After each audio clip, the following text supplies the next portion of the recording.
Hello, everybody. Scott Golden here with the AEW Dark Elevation show for the 24th of May, 2021. Yet again, a good show overall, although, once again, as is a weekly tradition, too many matches and honestly things that don't belong on the show.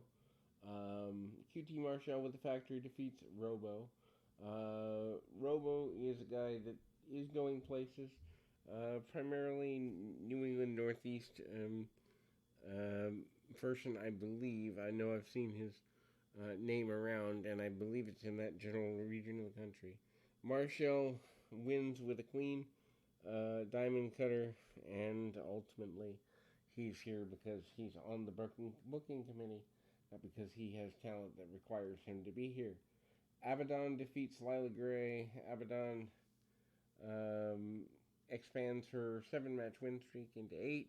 Abaddon um, does the majority of the selling in the match, and um, Abaddon picks up the Cemetery Drive victory. I think they're eventually going to do something with her in a longer form, but I'm not totally sure about that. Thunder Rosa, Ashley D'Ambrosia. Um, Obviously, they have worked together before because they do a lot of back and forth. Shivani points out Rosa always brings a new bit to her arsenal just about every time out. She wins with a submission with the Peruvian choke out, and she's 13-2 in 2021. Rosa is obviously going to be the challenger when Britt Baker wins the Women's Championship, which is a good thing, I think. Lee Johnson defeats Daniel Garcia. Um, I like Johnson. I haven't seen enough of Garcia to really feel one way or the other. Both guys did work hard in the match, though. Um, Garcia had a decent showing. Johnson gets a win with the what's known as the Brain Dog. Johnson is 8-1 on the year. Nyla Rose with Vicky Guerrero defeats Robin Renegade. Pre-match, Guerrero yells at Justin Roberts from the ring, as she does it seemingly every week, and ultimately Rose dominates the match and wins after the Beast Bomb, and absolutely nobody cared. I believe her contract is up sometime before the end of the year, and I think it would be best if we abandon this experiment. Ethan Page with Scorpio Sky defeats Alex Reynolds. The Dark Order prevented Page and Sky from leaving after they attacked Darby Allin and Sting. Scorpio Sky versus Alan Angels is also good. Ethan Page, I think, is a guy they're wasting. They could have a great TV match if given the opportunity, but this is a case of Ethan Page being hired before they actually had something to do with him. Page wins with the Ego's Edge and remains undefeated in singles and tag competition. Ty Conti defeats Queen Anetta. Conti continues to be impressive, especially since she was a failed experiment by WWE, proving that their developmental system needs a lot of help. She probably is one of the most improved pro wrestlers in the last 18 months. I hated her when I first saw her. Had not seen her in NXT, but enjoy her here. And she grew on me. She wins with a DDT, and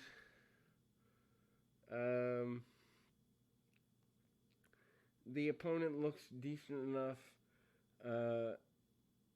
There is a podcast with Conti out if you're interested in getting to know a lot about her, how she got involved in wrestling, and why she signed with the company.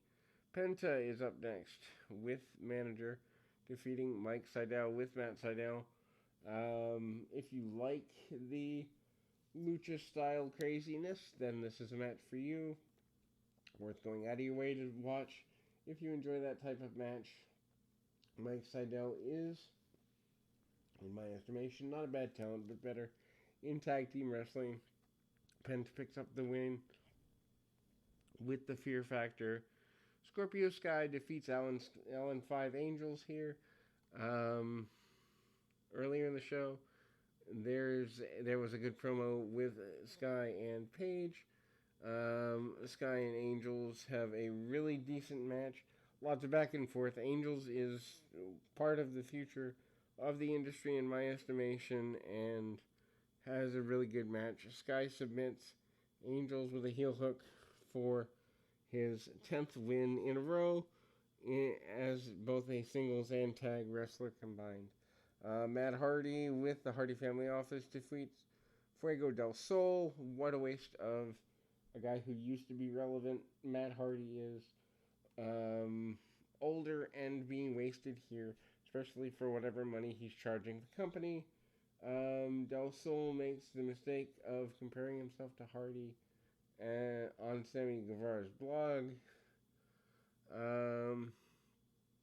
Hardy cuts a useless promo about making money and why he formed the Hardy Family Office.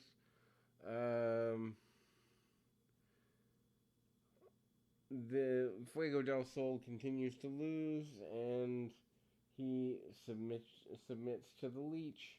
I guess that's what half of the AEW locker room is doing off of Uncle Tony's wallet here. Ren Narita versus Royce Isaacs. And Narita makes his debut. I'm partial to Isaacs. I think I've interviewed him before when he was part of the NWA or right before he was. And then this is a Young Lion debut for Narita, and ultimately he's a New Japan Young Lion, so the use of New Japan talent on AEW continues after Nagata and Rocky Romero against JD Drake later. Anyway, he's got a good bit of potential to be a star one day. Perfect back and forth match. Narita wins with a bridging suplex. Shivani says this might not be the end of his involvement with the company. And then Rocky Romero defeats JD Drake. This is certainly a match of the night type of thing. Romero, of course, a big deal in New Japan. They have a back and forth competitive match, best match for Drake thus far. Romero is able to defeat his opponent with a cradle. Drake comes off the top rope. Wingmen are about to attack Romero, but the best friends make the save. And then we close the show. As mentioned, lots of stuff on here is good. It seems Elevation's getting a little bit more of a theme to it, but they still have too many matches. Maybe this will all even out when they start the second actual cable show, and then we've got 4 AEW shows a week. Who knows? In any event, we'll be back with more right after this.